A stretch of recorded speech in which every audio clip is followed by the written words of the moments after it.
नमस्कार दोस्तों, ओम नमः शिवाय। स्वागत है आप सभी का इस नए वीडियो में। ओम नमः शिवाय, जय श्री शिवाय नमस्तुभ्यम, हर हर महादेव। 28 दिसंबर अर्थात शनिवार की प्रदोष का यह अंतिम दिन हम सभी के 2024 वर्ष के इस शनिवार की प्रदोष का यह बहुत ही विशेष और अंतिम दिन होने वाला है, अर्थात आखिरी प्रदोष का दिन है, शनि प्रदोष की आखिरी प्रदोष। और यह प्रदोष हम सभी के जीवन में बहुत ज़्यादा विशेष रूप से परिवर्तन और बहुत ही अनोखा और दुर्लभ हम सभी को लाभ पहुंचा सकती है। क्यों? क्योंकि हम इसी प्रदोष से आने वाले इस नए वर्ष की शुरुआत कर सकते हैं और इस प्रदोष तिथि को व्रत रखते हुए इस वर्ष को समाप्त करते हुए साथ ही साथ अगले वर्ष के इस नए वर्ष को प्रदोष के साथ साथ लाभ उठाते हुए और साथ ही साथ प्रदोष की तिथि का हम सभी विशेष रूप से आशीर्वाद प्रदान कर सकते हैं। तो 4 महा उपाय ऐसे करेंगे जो कि गुरुदेव अपनी कथा में बताते हैं, विशेष रूप से शनि प्रदोष पर करने वाले हैं चारों विशेष उपाय, जो कि आप सभी को प्रदोष के तो फल दिलाएंगे ही दिलाएंगे, साथ ही साथ जो भी माताएं बहनें हमारी व्रत रहना चाह रही हैं तो इस आने वाली प्रदोष की तिथि से व्रत प्रारंभ कर सकती हैं, ताकि उनके जो यह 2024-25 का जो प्रदोष की तिथि का व्रत रहेगा संपूर्ण रूप से सफल हो और उनकी जो भी इच्छा मनोकामना हो वह विशेष परिपूर्ण होगी। और यह 4 महा उपाय जो कि आप सभी शनि प्रदोष को यदि करते हैं तो आपको विशेष रूप से लाभ पहुंचा सकते हैं, जैसे कि धन प्राप्ति होगी, साथ ही साथ आप अपनी इच्छा मनोकामनाओं को परिपूर्ण कर सकते हैं, बीमारी और कलेश जैसी समस्याओं को भी दूर कर सकते हैं। तो महादेव जी की कृपा से उनकी मुख्य तिथि प्रदोष की तिथि प्रदोष काल के समय पर यह छोटे से उपाय जरूर रूप से करेंगे। शनिदेव के गुरु अर्थात महादेव उनको बेहद रूप से प्रसन्न करने का। तो चलिए जानते और समझते हैं और वीडियो में आगे बढ़ते हैं, लेकिन प्लीज़ उससे पहले वीडियो को लाइक ज़रूर करिएगा। यदि आप चैनल पर नए हैं या फिर हमारी आवाज़ पहली बार सुन रहे हैं, चैनल को सब्सक्राइब अवश्य रूप से करें। बात करते हैं हम सभी पहले उपाय की। तो पहला उपाय जो आप सभी लोग कर रहे हो तो यह उपाय रहेगा धन की प्राप्ति के लिए, जो कि हम कर रहे हैं प्रदोष के दिन, अर्थात या तो हम इस उपाय को प्रदोष की तिथि पर करेंगे या फिर हम इस उपाय को करेंगे मासिक शिवरात्रि पर। और अभी हम सभी की जो प्रदोष की तिथि पड़ रही है वह कौन सी प्रदोष की तिथि है? शनि प्रदोष है, अर्थात भगवान शनिदेव से जुड़ी हुई जो हमसे भूल चूक हुई है या फिर शनि दोष से जुड़ी हुई जो भी समस्या है वह भी दूर होंगी और भगवान शिव जी का भी आशीर्वाद प्रदान होगा। तो धन की प्राप्ति के लिए, यानी कि आने वाले इस प्रदोष की तिथि पर जो हम सभी की आने वाली प्रदोष रहेगी तब तक में हम सभी को विशेष रूप से लाभ देखने के लिए अवश्य रूप से मिलेगा। तो उसके लिए धन से जुड़ी हुई जो भी इच्छा मनोकामना है तो कौन सा उपाय कर सकते हैं और कैसे करेंगे?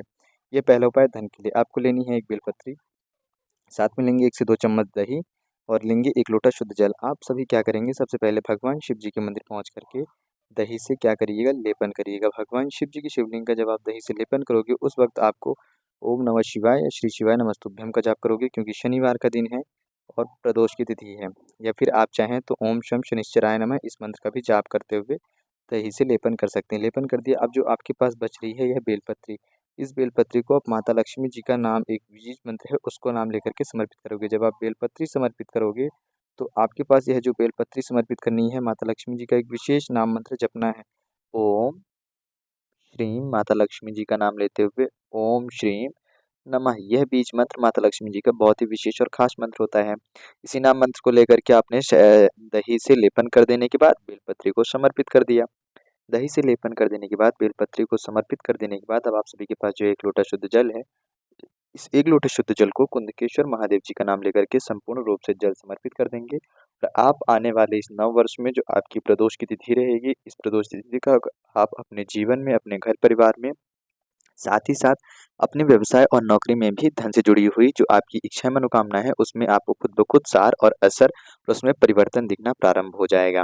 साथ ही साथ आपको धन प्राप्ति की विशेष रूप से अत्यधिक जो है मार्ग आपको खुलने लगेंगे और आपकी इच्छा मनोकामना भी विशेष रूप से परिपूर्ण होगी। और जो भी माताएं बहनें हमारी व्रत रहना चाहती हैं, नए सिरे से व्रत को प्रारंभ करना चाहती हैं, यदि उनसे पुराने इस वर्ष में, बीते हुए इस वर्ष में यदि कुछ प्रदोष की तिथियों पर जो व्रत छूट गए थे किसी भी कारणवश, उसको वह पुनः से प्रारंभ कर सकती हैं और संकल्प ले सकती हैं कि हम 5 प्रदोष रहेंगे, 7 प्रदोष रहेंगे या 21 प्रदोष रहेंगे, ऐसे करके यार, अर्थात आप क्या कर सकते हैं, अपना संकल्प लेकर के व्रत को पूर्ण रूप करके एक तपस्या कर सकते हैं कि हमने इतने प्रदोष तिथि का संकल्प लिया, यानी कि हमने कितने प्रदोष, जैसे हमने 5 प्रदोष का या 7 प्रदोष का हमने संकल्प लिया, प्रदोष तिथि रहे, फिर उसके बाद हमने उद्यापन कर देंगे भगवान शिव जी की कथा वर्चना करके, पूजा पाठ करके अपने ही घर में। तो इसके लिए भी आप प्रारंभ कर सकते हैं, इस उपाय को करें और आने वाले इस प्रदोष से भी आप सभी को ये छोटा सा उपाय कर सकते हैं। तो यहाँ पर हम सभी का पहला उपाय समाप्त होता है, जो कि विशेष रूप से धन की प्राप्ति के लिए है। वहीं हम वीडियो में आगे बढ़ते हैं और बढ़ते हैं अपने दूसरे उपाय की। तो हम सभी का जो दूसरा उपाय है यह है हम सभी की किसी भी प्रकार की जुड़ी हुई इच्छा मनोकामना को परिपूर्ण करने के लिए। ध्यान दीजिएगा, हमने जो पहला उपाय करा था वह धन से संबंधित था प्रदोष की तिथि में, यह जो दूसरा उपाय कर रहे हैं अपनी मनोकामना पूर्ति के लिए। और कल शनि प्रदोष का अंतिम दिन है, तो विशेष रूप से हम सभी को करना है उपाय। क्या करेंगे मनोकामना पूर्ति के लिए? एक किसी भी पात्र में, कटोरी, ग्लास या लोटे में कच्चा दूध लेंगे जल मिश्रित, उसमें डालेंगे एक बेलपत्री। क्या करा, एक बेलपत्री डाल दी, साथ में ले जाएंगे एक लोटा शुद्ध जल। इसको लेकर के शिव जी के मंदिर पहुंचेंगे। जैसे ही मंदिर पहुंचेंगे शिव जी के, वहां पर एक कार्य और करना है कि हमारे पास जो यह बेलपत्री है, ध्यान दीजिएगा, यह जो बेलपत्री है, इस बेलपत्री को हम इसी जल के पात्र से निकाल लेंगे। क्या करेंगे, इस जल के पात्र से हमने इस बेलपत्री को निकाल लिया है। ठीक, अब निकाल लेने के बाद हम अपने उल्टे हाथ में, यानी कि हम अपने बाएं हाथ में बेलपत्री लेंगे और दाएं हाथ में ये कच्चा दूध लेंगे। ठीक है, मैं यदि शुद्ध हिंदी में कहूँ तो उल्टे हाथ में आप बेलपत्री लीजिएगा और सीधे हाथ में आप कच्चा दूध लीजिएगा। बेलपत्री आपको यहाँ पर इस प्रकार से रखेंगे, ध्यान दीजिएगा, बेलपत्री आपने ऐसे लगा ली है। ठीक है, अपने सीधे हाथ से बेलपत्री पकड़ करके रखेंगे, जो कि शिव जी के शिवलिंग को पत्ती का या बड़ा वाला हिस्सा जैसे टच है, इस पर से ऐसे ही रहेगा। और उल्टे हाथ से बेलपत्री पकड़ रखी, सीधे हाथ से आपने दूध ले रखा है। ठीक है, बेलपत्री इसी दूध से निकाली थी। अब आपकी इच्छा मनोकामना के लिए उपाय कर रहे हैं। ओम नमः शिवाय या श्री शिवाय नमस्तुभ्यम का ही जाप करते हुए आप सभी सबसे पहले क्या करेंगे, कटोरी से आप सभी को कच्चा दूध जो है समर्पित करना है। तो इस बेलपत्री के ऊपर करोगे और इस बेलपत्री से होते हुए भगवान शिव जी की शिवलिंग पर यह कच्चा दूध जो है संपूर्ण रूप से अभिषेक होगा। इस प्रकार से आपने अभिषेक कर दिया है कच्चे दूध से। इसके बाद यह बेलपत्री भी आपको इसी शिवलिंग के ऊपर समर्पित कर देनी है। अभी बेलपत्री आपने इस प्रकार से पकड़ी है, कच्चा दूध जो है आप समर्पित कर रहे हो, तो बेलपत्री पे स्पर्श होते हुए शिव जी की शिवलिंग पर अभिषेक हो रहा है। जैसे ही ये अभिषेक संपूर्ण रूप से समापन होता है, तो यहाँ पर अब आप सभी को क्या करना है, इस बेलपत्री को अब आप कुछ अलग तरीके से समर्पित करोगे। अर्थात अब यह बेलपत्री जब समर्पित होगी तो यह थोड़ा सा विपरीत समर्पित होगी। आप यहाँ पर खड़े होकर के उत्तर दिशा की तरफ अपना मुख करके जल समर्पित कर रहे हैं, इस तरफ मुख करके। ठीक है, अब बेलपत्री का जो मुख है वह आपकी तरफ रहेगा, ध्यान दीजिएगा, समझिएगा, बेलपत्री का जो मुख है वह आपकी तरफ रहेगा और बेलपत्री की जो डंडी है वह आपके विपरीत रहेगी। अब बेलपत्री कुछ इस प्रकार से समर्पित होगी।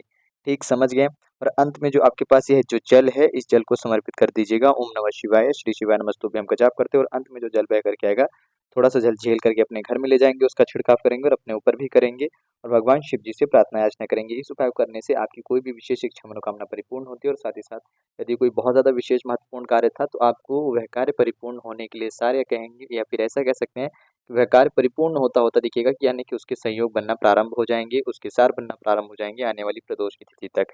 तो ये छोटा सा उपाय जरूर रूप से करें प्रदोष काल के पर। ठीक है, प्रदोष तिथि में करेंगे। क्यों करने हैं ये सारे उपाय, क्योंकि शनि प्रदोष पड़ रही है और इस वर्ष की अंतिम प्रदोष है, यानी कि जाने वाला यह वर्ष आप सभी का जो था इसके लिए धन्यवाद करते हुए आने वाले प्रदोष का, आने वाले नए वर्ष के लिए आप प्रार्थना याचना करते हुए पहले ही प्रभु से आप विनती और प्रार्थना याचना करके अपनी सेवा अर्चना समर्पित करेंगे। तो शनिदेव से भी आप अपनी द्वारा की हुई जो आपसे जो जाने अनजाने में भूल चुके उसके लिए क्षमा याचना मांगेंगे। भगवान शिव जी से भी क्षमा याचना मांगेंगे और उनके आशीर्वाद को प्रदान करते हुए नए वर्ष का प्रारंभ करेंगे इस प्रदोष तिथि से। ठीक, ये हो गया हम सभी का दूसरा उपाय। बात करते हैं, वीडियो में आगे बढ़ते हैं अपने तीसरे उपाय की। तो हम सभी का ये जो तीसरा उपाय है, यह विशेष रूप से हम सभी की बीमारी या फिर किसी भी प्रकार की रोग या जुड़ी समस्या है, जो कि हमने अभी तक अपने इस पुराने बीते हुए वर्ष में हमने जो भी बाधाएं, जो भी हमसे गलतियां भूल चुके हैं, जिनकी वजह से हमें ये बीमारी जैसी, ये रोग जैसी समस्याओं का सामना करना पड़ा है, इसी समस्याओं से हम बचे रहें और आने वाला हमारा जो जीवन है वह सुख और सुखद में रहे। घर में भी हर प्रकार से सुख शांति बनी रहे, हर प्रकार से रोग कष्ट पीड़ा जैसी समस्याएं दूर है। तो उसके लिए एक छोटा सा उपाय करेंगे। इसमें एक बेलपत्री और एक लोटा शुद्ध जल का उपाय करना है और साथ में यह जो उपाय है, कौन सा उपाय है, मणिभद्र महादेव जी का उपाय है। कौन सा उपाय है, ध्यान दीजिएगा, मणिभद्र महादेव जी का यह उपाय है। यह सारे उपाय आप प्रदोष की तिथि पर सुबह से लेकर के शाम तक में कभी भी कर सकते हो। प्रदोष काल की जो तिथि है, तो प्रदोष काल की तिथि में प्रदोष काल के समय पर भी कर सकते हैं, अर्थात शाम के समय पर, प्रदोष काल के समय पर भी आप सभी ये उपाय कर सकते हैं। तो प्रदोष काल के समय पर भी आप सभी लोग ये उपाय जरूर रूप से करिएगा। ठीक है, तो यहाँ पर अब आप सभी लोग संध्या के समय पर क्या करेंगे, ध्यान दीजिएगा कि संध्या के समय पर आपने बेलपत्री एक लोटा शुद्ध जल लेकर के शिव जी के मंदिर पहुंचेंगे। मंदिर पहुंच करके सबसे पहले बेलपत्री समर्पित करोगे। ठीक है, उसके ऊपर जल समर्पित करिएगा। ठीक, देखिए, जब मंदिर जाओगे आप तो मंदिर में आपको बेलपत्रियां वगैरह समर्पित करी हुई मिलेंगी। हो सकता है कि ना मिले, क्यों, क्योंकि ये शाम के समय पे कई स्थानों पे मंदिरों की सफाई करके, शिवलिंग की सफाई करके अच्छे से उनका श्रृंगार करके रख देते हैं, फिर जल अभिषेक करने की पाबंदी रहती है, अर्थात अनुमति नहीं रहती है। इसलिए हो सके तो आप इस उपाय को कल दिन के समय पे करें, जिस समय पे मंदिर में भगवान शिव जी की बेलपत्री समर्पित रहे। और यदि नहीं रहती है तो कोई बात नहीं है, आप शाम के समय पर पे भी कर सकते हो।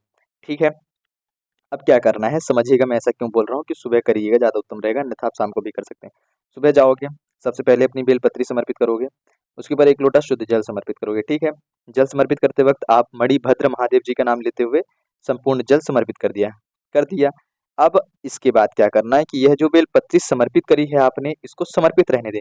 इसके अलावा जो भगवान शिव जी की शिवलिंग पर अन्य किसी स्थानों पर जो दूसरी बेलपत्रियां समर्पित हैं, यहाँ पर कहीं पे भी या फिर शिव जी की शिवलिंग पर उसमें से कोई सी भी एक बेलपत्र आपको उठा करके घर लेकर के आनी है और अपने घर के जो सबसे ज़्यादा पीड़ित व्यक्ति रहते हैं, रोग से ग्रसित रहते हैं, उनको खिला देनी है मणिभद्र महादेव जी का नाम लेकर के। ठीक है, ऐसा करोगे आप दिन के समय पे। यदि आपको बेलपत्री मिल जाती है, नहीं मिलती, शाम को करो और बेलपत्री नहीं मिलती, तब क्या करोगे? तब आपको इसी जल के पात्र को इस जलाधारी के नीचे लगाना है और जल थोड़ा झेल करके लेकर के आएँगे औषधि के रूप में और उसको ग्रहण नहीं करेंगे, उसको उस व्यक्ति के संपूर्ण शरीर के ऊपर छिड़काव करेंगे, जहाँ कहीं पे भी दर्द है, पीड़ा है, रोग है, वहाँ पर लगाएँगे और उसका इस जल का सारे के सारे घर में करेंगे ताकि हर प्रकार से रोग, दरिद्रता, बीमारी जैसी जो समस्याएँ, बाधाएँ हैं, वह दूर रहें। ग्रहण नहीं करना है, इस बात का विशेष ध्यान दीजिएगा। बेलपत्री यदि लेकर जाते हैं तो उसको ग्रहण कर सकते हैं आशीर्वाद में, औषधि के रूप में मणिभद्र महादेव जी का नाम लेकर के। समझ गए? क्यों कहा जा रहा था कि आप सुबह करेंगे, दिन में सुबह का मतलब दिन में करें, जब बेलपत्री ग्रहण नहीं कर पा रहे हैं तो संध्या पे भी कर सकते हैं। तो छोटा-सा उपाय हर प्रकार की बीमारी, रोग को दूर ज़रूर रूप से करेगा। आने वाले इस नववर्ष में आपको सुगम और आशीर्वाद इसके फल अवश्य रूप से प्राप्त होंगे और साथ ही साथ आपका यह नया वर्ष विशेष रूप से आप सभी के लिए सफलतादायक और सफलपूर्ण रहेगा और यह जो हम सभी का वर्ष बीता उसके लिए हम सभी को भगवान का धन्यवाद विशेष रूप से करना चाहिए। तो सारे उपाय करते हुए भगवान शनिदेव और भगवान महादेव जी का विशेष रूप से धन्यवाद जरूर करिएगा। साथ ही साथ शनिदेव जी का नाम अंत में जरूर लिया करें, क्योंकि शनिवार के दिन की प्रदोष तिथि रहती है तो शनिदेव आपसे बेहद प्रसन्न होते हैं। ठीक है, यहाँ पर हम सभी के 3 उपाय समाप्त होते हैं। बात करते हैं अपने अंतिम चौथे सबसे विशेष महत्वपूर्णों में से एक उपाय, गृह कलेश। सबसे ज़्यादा हमारे घर में हर व्यक्ति चाहता है कि सुख शांति बनी रहे, समृद्धि बनी रहे, घर में आपस में प्रेम रहे, घर में कलह ना हो। वही जीवन हर एक गृहस्थ व्यक्ति के लिए जीवन सुखमय रहता है। पति अर्थात जो पुरुष जन हैं, वह जब घर आते हैं तो चाहते हैं कि हमारे घर में हम 2 रोटी खाएँ, आराम से प्रेम के 2 निवाले खाएँ, घर में सबसे प्रेम से बातचीत हो और साथ ही साथ घर में सभी लोग प्रेम से खुशहाल में रहें। वही जीवन संपन्न रहता है, साथ-साथ वही खुशी रहती है। अन्यथा हमारे पास कितना भी धन हो, कितनी भी ऐश्वर्य हो, कितना भी ज़्यादा हमारे पास कीर्ति हो, यदि घर में आपस में प्रेम ही नहीं है, तो ऐसा धन, ऐसा ऐश्वर्य किसी भी कार्य का, किसी भी मतलब का, किसी भी प्रकार से फ़ायदेमंद नहीं रहता और वह घर, घर नहीं माना जाता है। घर में यदि प्रेम और उल्लास रहे, तो घर मंदिर स्वरूप हो जाता है। तो हम सभी को एक चौथा उपाय विशेष रूप से करना चाहिए। इसमें आवश्यकता पड़ेगी हम सभी को रुद्राक्ष की। वैसे तो रुद्राक्ष लेना चाहिए 9 मुखी, यदि 9 मुखी रुद्राक्ष नहीं मिल रहा है, तो हम 5 या 7 मुखी ले सकते हैं और 5-7 मुखी भी नहीं मिल रहा है आपके पास, इसके अलावा दूसरे मुखी हैं, 3 मुखी हैं, 4 मुखी हैं, तो आप कोई सा भी रुद्राक्ष ले सकते हो, परंतु प्रयास करें 9 मुखी रुद्राक्ष। ठीक है, रुद्राक्ष ले लिया, जल ले लिया, दही ले लिया। अब शिव जी के मंदिर जाएँगे। सबसे पहले रुद्राक्ष, दही और यह लेकर के आपको क्या करना है कि भगवान शिव जी की शिवलिंग का इसी दही से आप अभिषेक करोगे। अभिषेक कहने का तात्पर्य है कि चाहे तो आप लेपन कह दें या फिर हम अभिषेक कह दें। आप लेपन या अभिषेक कुछ भी कह सकते हैं, ठीक है? तो आप इसी दही से भगवान शिव जी की शिवलिंग का अच्छे से लेपन करेंगे। लेपन कर दिया, अब जब आप लेपन कर देंगे तो इसके बाद आप सभी को क्या करना है कि दही से लेपन कर लेने के बाद अब आप सभी के पास जो भगवान शिव जी के शिवलिंग पे समर्पित करने के लिए जल लाए हैं, जो कि रुद्राक्ष वाला जल है। इस जल को समर्पित करेंगे कौन-सा नाम लेकर के? कुंदकेश्वर नाम ले सकते हैं।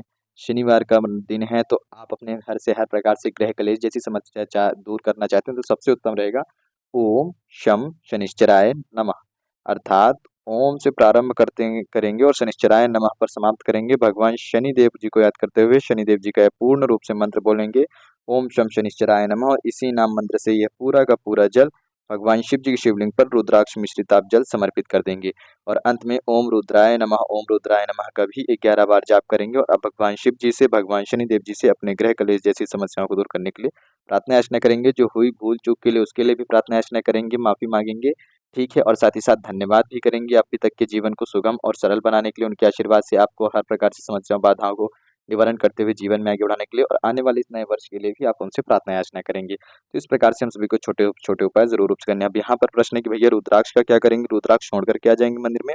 तो नहीं, रुद्राक्ष मिश्रित आपको जल समर्पित करना है। रुद्राक्ष जल में डूबा रहेगा तो आपको रुद्राक्ष वापस लेकर के घर आ जाओगे। उसका आप प्रयोग कर सकते हैं, पहन सकते हैं या फिर घर में पूजा वाले स्थान पर रख सकते हैं। पहना हुआ ले गए थे तो पहनेंगे, पूजा किया वाला ले गए थे तो पूजा वाले स्थान पर रख देंगे। तो इस प्रकार से छोटे-छोटे उपाय जो कि हम सभी को शनि प्रदोष पर ज़रूर रूप से करना चाहिए। शनि प्रदोष शनिवार के दिन भगवान शिव जी को यदि आप याद करते हो ना, शनिवार के दिन जैसे-जैसे आप शिव जी को याद करते हो, तो शिव जी की तो अनुकंपा और कृपा तो मिलती है, साथ ही साथ शनिदेव की भी कृपा मिलती है। क्यों? क्योंकि शनिदेव के गुरु भगवान शिव अर्थात भगवान महादेव है। वह प्रसन्न तो उनके भक्तजन अवश्य रूप से प्रसन्न होते हैं और शनिदेव आपसे बेहद रूप से प्रसन्न होंगे, क्योंकि आपने उनके गुरु की सेवा अर्चना करी है उनके दिनों पर। तो ये 4 महा उपाय ज़रूर रूप से करिएगा, धन प्राप्ति, मनोकामना पूर्ति, बीमारी और गृह कलेश जैसी समस्याओं को दूर करने के लिए, जो कि प्रदोष की विशेष रूप से तिथि पर करना है। तो संपूर्ण विधि, संपूर्ण जानकारी बताई गई है। किस इस वर्ष की आखिरी प्रदोष को कैसे और किस प्रक्रिया अनुसार करेंगे। तो कमेंट में सभी लोग हर हर महादेव और ओम नमः शिवाय जरूर रूप से लिखिएगा। शनिवार का प्रदोष है, साथ ही साथ शनिदेव को याद करते हुए ओम शम शनिश्चराय नमः जरूर लिखेंगे, जो कि शनिदेव और महादेव के परम भक्त हैं। जिन लोगों को वीडियो पसंद आई हो तो वीडियो जरूर रूप से पसंद आई होगी, वीडियो को लाइक और चैनल को सब्सक्राइब करें। यदि कुछ प्रश्न हो तो कमेंट में जरूर पूछेगा, उत्तर जल्द से जल्द देने का प्रयास किया जाएगा। और हमसे जो भी कुछ भूल चुके हैं उसके लिए क्षमा याचना करें और कमेंट में जरूर बताएं। जय श्री शिवाय नमस्तुभ्यम, हर हर महादेव, ओम नमः शिवाय।